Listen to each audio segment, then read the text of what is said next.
as we all know, eventually both houses of Congress have to pass the same piece of legislation in order for it to go to the president to be signed into law.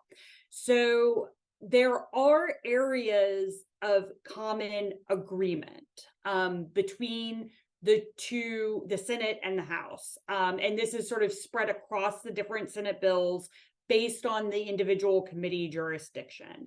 One, a ban on spread pricing. Some of that is limited only to Medicaid and Medicaid managed care, but generally a ban on spread pricing. The second is rebate pass-through. Now, interestingly enough, what we are not necessarily seeing is rebate pass-through down to patients at the point of sale. What we are seeing is a requirement that PBMs pass through 100% of rebates onto health plans. So that is not as strict as what we had seen in the past as far as proposals that had been circulating. And I think when you think about where is the political will to regulate PBMs coming from, a lot of that is being driven from the patients who are paying deductibles and coinsurance that are based upon the list prices of these medications, quite expensive medications, not the net prices of the medications. And so the rebate pass-through that we're talking about is really just rebate pass-through to the health plan. It's not necessarily rebate pass-through all the way down at the point of sale. Another big reform that is common is the delinking of any sort of administrative fee from the price of a medicine or a preferred formulary placement of that medicine. So in other words, any sort of fee that a PBM wants to charge, particularly with respect to a pharmaceutical manufacturer, that fee will need to be a flat fee that is for what they're calling them bona fide service fees. And they cannot be linked to the list price of the medicine, and also or otherwise linked to preferred formulary placement or anything like that. So Congress is really trying to move away from these market incentives that encourage manufacturers to continue to increase list prices so that they can increase rebates, in other words. Finally, the other big common theme that we're seeing is an extreme increase in disclosure requirements. And I think that captures the price transparency that you referenced in the question.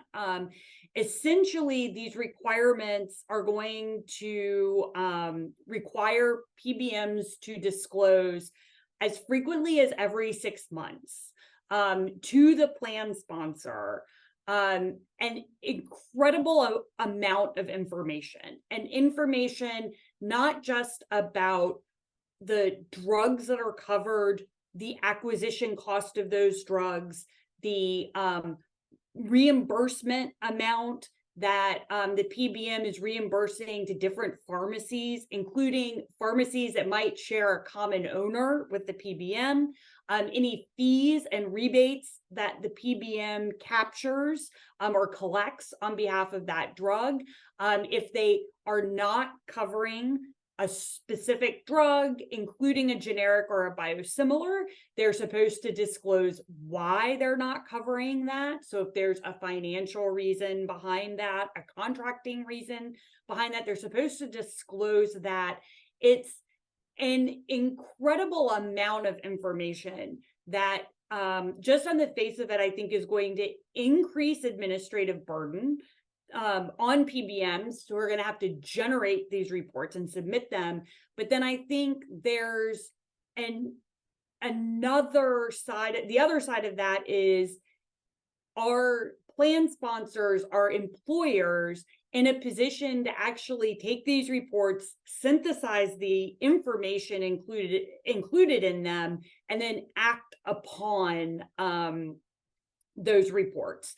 What we have seen overall is a rollback in some of the more severe or harsh PBM regulation proposals that have circulated, that have support from, particularly among members of the Democratic Party, moving more towards not necessarily prohibiting any specific types of behavior, but requiring PBMs to disclose that behavior.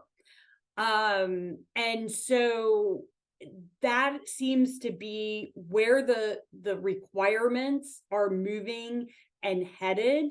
A big open question is, are plan sponsors and employers going to be able to do anything with this information or not? And if they are, what are they going to be doing with it? But those are sort of the big common themes that we're seeing. There's also, you can definitely see there's concern, particularly on the house side, with respect to pharmacy networking and pharmacy fees, and I think specifically with the treatment of independent pharmacies versus chain pharmacies, especially chain pharmacies that might have a common owner with a PBM. So I think it's possible that something like that might slip into a final package.